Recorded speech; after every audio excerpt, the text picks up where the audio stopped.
Hey, Tech Refactor, and welcome to our session. We are your hosts, Nick Caldwell, VP of Engineering at Twitter, and Tia Caldwell, investor and former engineering director at Slack.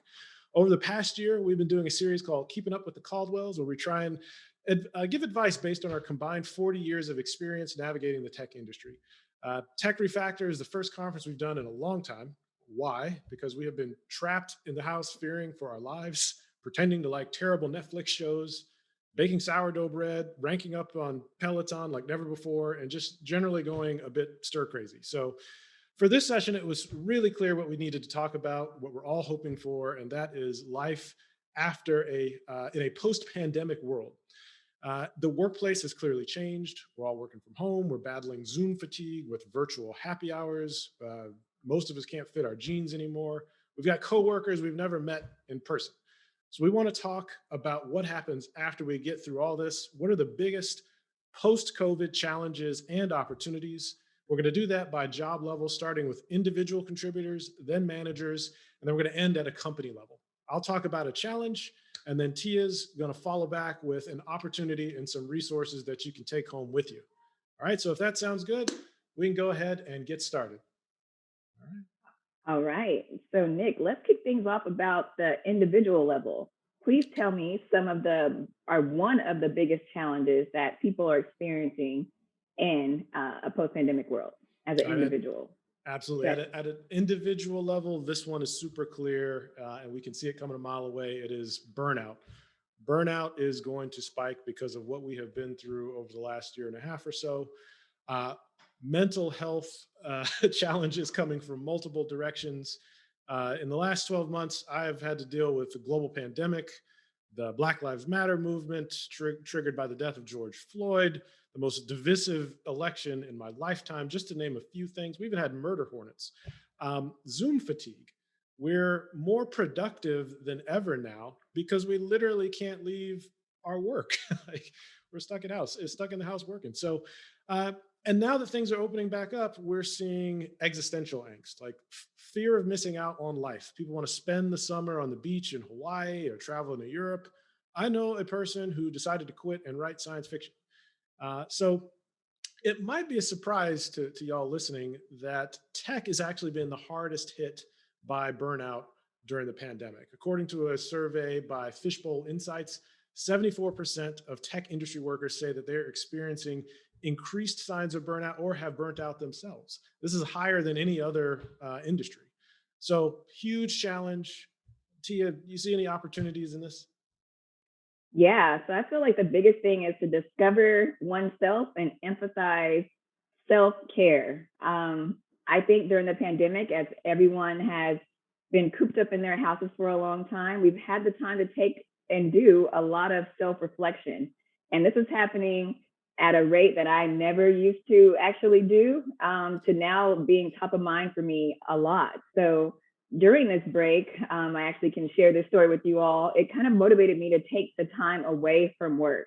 So in the wake of everything that was going on with the political strife, social unrest, and seeing all of the racial injustices play out on the daily, I was suffering. My mental health was taking or suffering because of trying to hear all of the news and see everything that's going on, have a grasp on running my teams and having the responsibilities of being a director that were placed on me, but also dealing with a family who comes from a healthcare background and we're full of essential workers, and having to help my sister transition to Zoom schooling for her daughters because there was no more daycare. So it was a huge wake up call for me where I was actually able to take the time to self assess what I could actually be doing to make my family the most important thing at the forefront. And taking time away from work was actually what I decided to do. And it actually helped reduce my stress and anxiety levels because at first I was trying to juggle it all for several months. Nick can probably attest to this. I was a little angry, but I think now things have calmed down a bit now that I've found like my focus. So that's kind of Oh, the full story. yeah, and I don't think you were angry. Hey, now, now, what about advice for people who can't make that big of a shift? You know, if they can't take away time from work, any advice for them? Yeah. So if you can't take off time from work, I think the most important thing is to do a self check and recognize the symptoms. Setting boundaries is a real clear thing that we all need to be more in control of. Not being afraid to say no is a big thing, but then also being more upfront and explicit about your core working hours. Now, as any time, it's a good time to actually discuss with your manager and be a little bit more forthright about telling your manager about here's your capacity of what you can actually take on and tackle. Make sure you squeeze in those vacations, do whatever you need to do to help you get your anxiety and stress levels back to normal. But just taking the time to do that, it's really critical. The other thing that I would say is making sure that since we are in a remote world, you keep track of your accomplishments and everything that you're doing. It's really hard. It's really easy, I would say, to have your work kind of go under the radar if you're not tracking everything that you're doing on a daily. So making sure that you have that open line of communication with your manager is going to help you out when it comes time to performance review time. Great. All right, I think that's great advice too. I was going to say keeping track of accomplishments as well. Like I have a little OneNote where I do that, and I can go back and look on it when I'm feeling down, and get myself psyched up again. Um, okay, any resources to share for folks?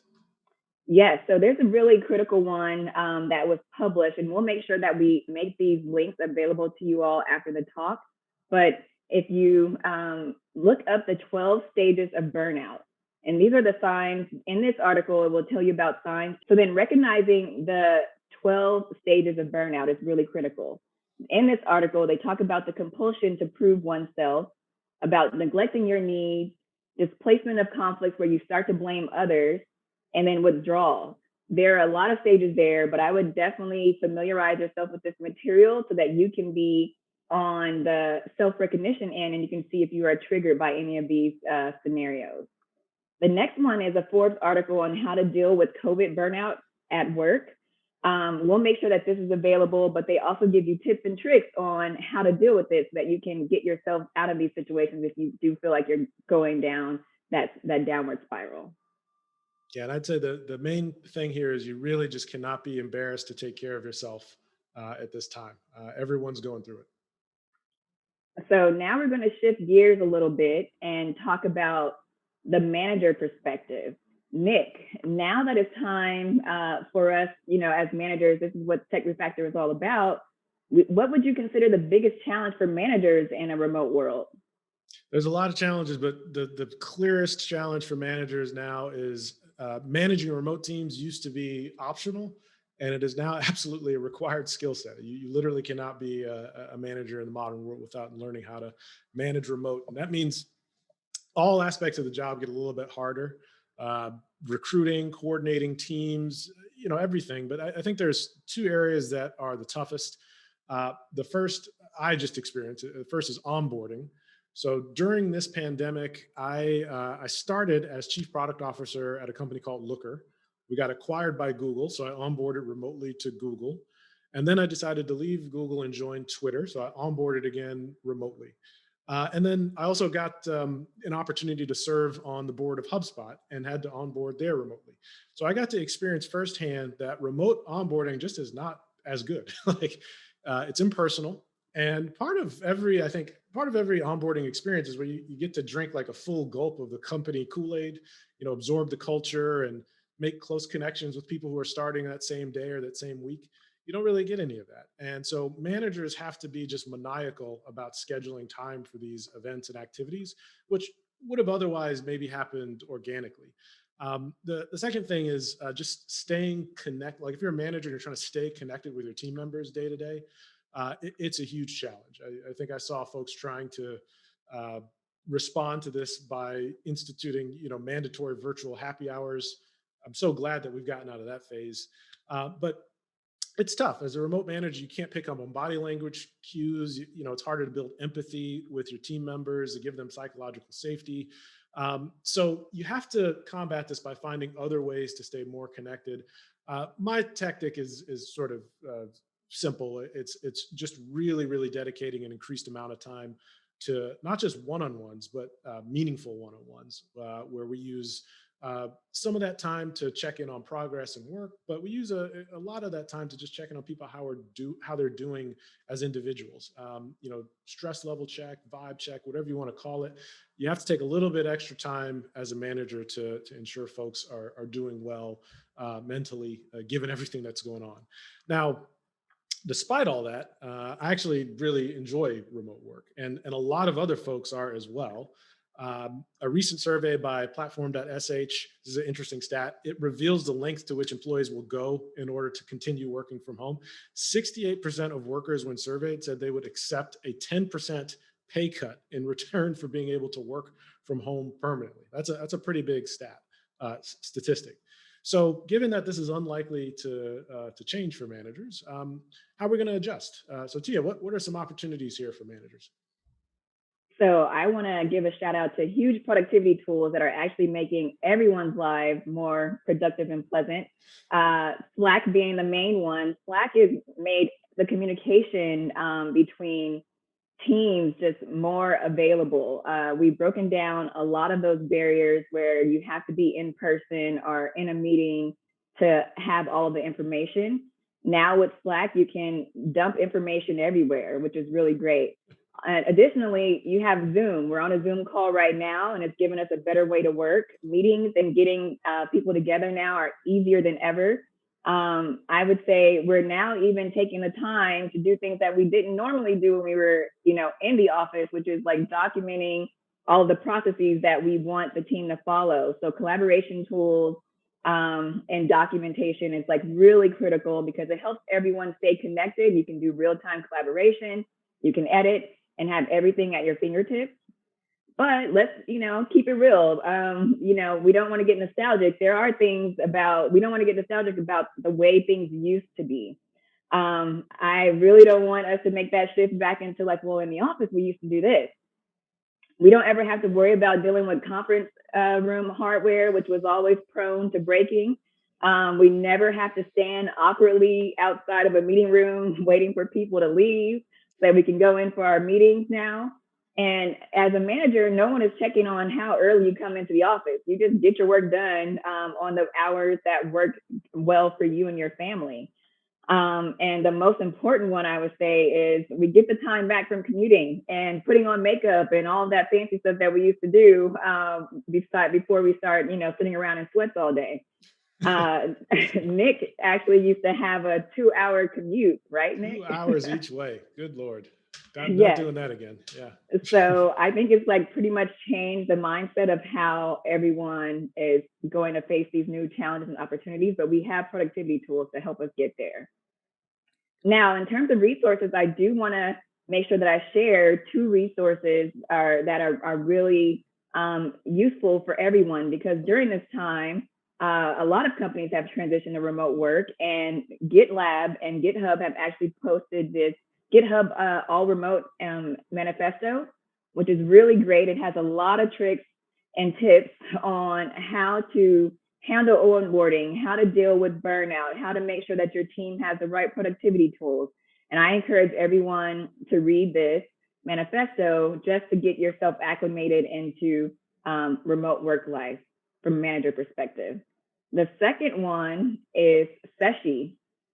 And Seshi is really great for figuring out team morale events, to keep the morale high. So one of the other challenges about staying connected, which Nick touched on before, is how do you not make everything all about work, but taking the time to actually invest in connections with people. And the best way to do that is through morale events. So Seshi.io is the name of the site that you can use to book virtual offsites for your team.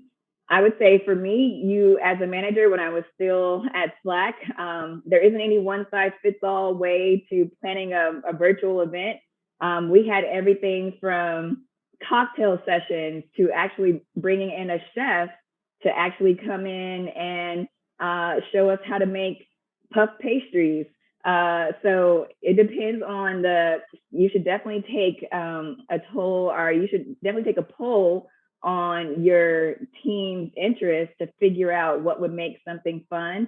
When we did the cookout session, those were a hit because it turns out I had a team full of chefs, and they were able to get their wives and husbands and kids involved at the same time. So everybody got to chill in a really low key space and eat good food and drink wine afterwards, which is never a problem, right? I'm gonna say that make your own cocktail one was great, and then I did one where it was a virtual escape room, which I vastly prefer to in-person escape room. So check that site out. It's seshi.io. Um, but Tia, so given all that, like it sounds like what you're saying is we might actually end up more productive in a post-COVID world.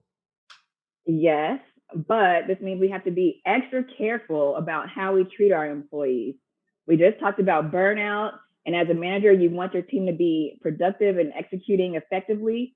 But your most important responsibilities is to make sure that you are protecting the health of your employees and knowing that they come first. That's right. All right. So then let's talk about company level and the challenges that, companies are now seeing in a post-pandemic world. Nick, what would you say some of the common challenges that are going on right now? Yeah, so I mean, as an exec and a board member, this is really fascinating because the post-pandemic world is just confusing executives everywhere. They really have not figured out how to react to all the challenges. The most common concerns are things like, hey, should we be full-time remote or hybrid? How is pay equity in different geographies going to work? What are we supposed to do with all the empty office space that we have now?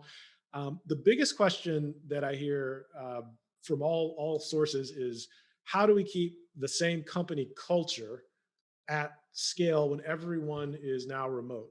And where do we get the sort of serendipity that comes from meeting in person? So, um, we have to deal with this because I don't think we're going to go back to normal office usage anytime soon. Here in San Francisco, uh, I believe at the end of May, sorry, at the end of May, the vacancy rate for office buildings is more than 40%. All right. So there's a lot of just empty buildings sitting there.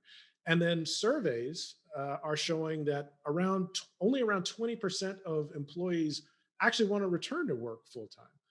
And the vast majority of people want a hybrid or full remote situation. So there's a lot that needs to be sorted out here. But I think like problem number one, challenge number one really is company culture. So Gia, any opportunities here?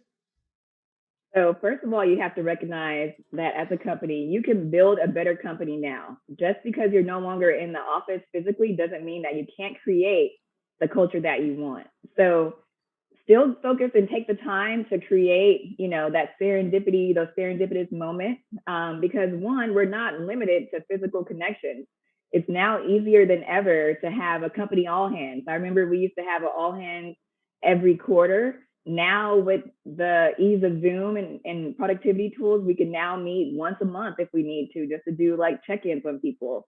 Slack is another great one. And I feel like I keep plugging Slack because it did transform the way we worked in that every Slack channel is a virtual water cooler. And we use tools like Donut for people who are interested in like forming connections with new people. They can, encourage it actually facilitates some of those networking encounters that you would get when you're at a water cooler. And people have the right to opt in. So if you don't feel like talking to somebody that week, then you can bypass that. But if you want to meet new people within the company, given that, you're probably going to onboard in a remote situation, this is a great tool to use. The other biggest, I would say, win for everyone is that you can build a diverse team anywhere on the planet, which is huge. I think before, when we were in the office, we kind of limited ourselves to hiring people from the West Coast or people, who were in San Francisco. And that mindset is like over now. Companies like Oracle are relocating their headquarters to Austin. For instance, Twitter is expanding around the globe. They have offices now in Atlanta, Toronto, Ghana, and India. So, Nick, I know you have a fun Twitter story to share about this because I can hear those calls that are happening from my room. Please do share with us. Yeah, no, I mean, it's not a complex story, but we at Twitter started up a few months ago a team called Global Participation. We want Twitter to be made available around the world. And we decided that this team would be comprised of team members from all of the remote offices where we want to expand into. So this team is members from London, Ghana, New York, Bangalore, Singapore, and we have had team meetings with all these folks in the room at the same time. Like I cannot imagine how difficult this would have been to coordinate in a pre-pandemic world. But now it's just our regular weekly team meeting. Calling in from London, I'm calling in from Hyderabad. This is amazing and just points to an enormous opportunity here to pull talent from across the planet. That should directly lead to our ability to make more diverse teams as well. So, huge opportunity. So for companies now, they have to figure out how can they make the in-office experience amazing and fun instead of having just a bunch of, workstations at an office. How do you enable flexible work where people can come and go as they please? Companies have to ask, what will make people want to come in and what could be more comfortable than their working from home setup that they have now? So, Nick, you seem to really love working from home. So, what would make you head back into the office? Well, I get to spend all day at home with you, so pretty much nothing. Sorry, Stop. sorry. Okay, wait. I'll do the real answer. Sorry. Thank you. Um, Look, there's a lot to learn here, and no one really knows the answer. We're really evolving this in real time. But I think what we're going to see is that certainly like younger, like new grad types who are building like their first set of um, social connections post college, they're probably going to benefit quite a bit from coming into the office. I think for both myself and Tia, we stay in touch with the first team members that we met with when we got our first jobs at Microsoft. And those first couple connections, I really think are super meaningful and benefit from in-person contact. But more generally, I think the office is going to be much, much, much more about social connection than it is about like working shoulder to shoulder and like sitting there coding. People are going to come in the office for one-on-ones, team gatherings, company events. Simplest way to think about this is the on-site is the new off-site. All right. Yeah, I'm going to miss out on those brainstorming sessions, where everybody has to get on the whiteboard and draw something. But again, productivity tools enables that, but that might be another good reason to get people in. So hopefully you found that very helpful. We summed up all of the perspective on how to manage being in a post-pandemic world from the individual contributor level to the manager level and at the company level. Yeah. Now this is being recorded in July, so hopefully we'll still be okay by the time this thing gets broadcast. Who knows what's going to happen? But in listening to our challenges and opportunities, we hope and want to make sure that you took away the main message, the main point that we're trying to land here, which is the biggest mistake you could make as an individual manager or company leader post COVID is hoping that things just go back to normal. We have an opportunity to embrace and create a new normal. We've gone through too much over the last year and a half to not come out better for it. Thanks again to Tech Refactor for inviting us to speak. Thank you for keeping up with the Caldwells, everyone. If you want to stay in touch, please reach out to us on Twitter. Search for Nick Caldwell or Tia Caldwell, or check out our website, colorcode.org, which is our nonprofit that we developed on our own to help advance people of color in tech. Remember to stay safe and take care of yourself. Good luck out there. Bye, everybody. Thanks.